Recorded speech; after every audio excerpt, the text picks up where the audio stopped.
আমরা যখন মিছিল নিয়ে যাই, পুলিশ আমাদেরকে নিজেরাই প্রোটেকশন দিয়ে নিয়ে যায়, অথচ সচিবালয়ের সামনে গেলে তারা আমাদের উপরে লাঠিচার্জ করে। আমরা স্বতন্ত্র ইবতেদায়ী মাদ্রাসার শিক্ষক মণ্ডলী, আমরা আমাদের ন্যায্য দাবি আদায়ের লক্ষ্যে প্রেস ক্লাবে এসেছিলাম। সকাল থেকে আমাদের শান্তিপূর্ণ অবস্থান কর্মসূচি এবং আমরণ অনশন কর্মসূচি চলছিল। আপনারা জানেন, আমরা গত 8 দিন যাবৎ আমরণ অনশন কর্মসূচি পরিচালিত করছি এবং এর আগেও 22 দিন থেকে আমরা অনশন কর্মসূচি চালাইছি। আপনারা জানেন, আমরা কোরবানির ঈদটাও বাড়িতে করিনি, আমরা কোরবানির ঈদ এইখানে করেছি।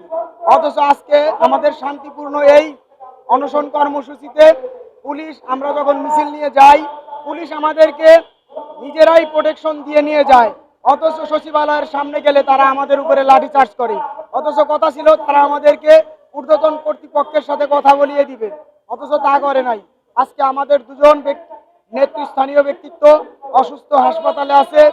আমরা এর তীব্র নিন্দা জানাচ্ছি এবং আপনাদেরকে আরেকটু জানিয়ে রাখি, আপনারা জানেন অতীতের সমস্ত আন্দোলন, রক্তক্ষয় এবং আমাদের প্রতি জুলুম নির্যাতনের বিনিময়ে আমরা 25 সালের 28শে জানুয়ারিতে স্বতন্ত্র ইবতেদায়ী মাদ্রাসা জাতীয়করণ হবে মর্মে রাষ্ট্র ঘোষণা দিয়েছিল, কিন্তু আজ পর্যন্ত সেই ঘোষণা কার্যক্রম বাস্তবায়িত হয়নি।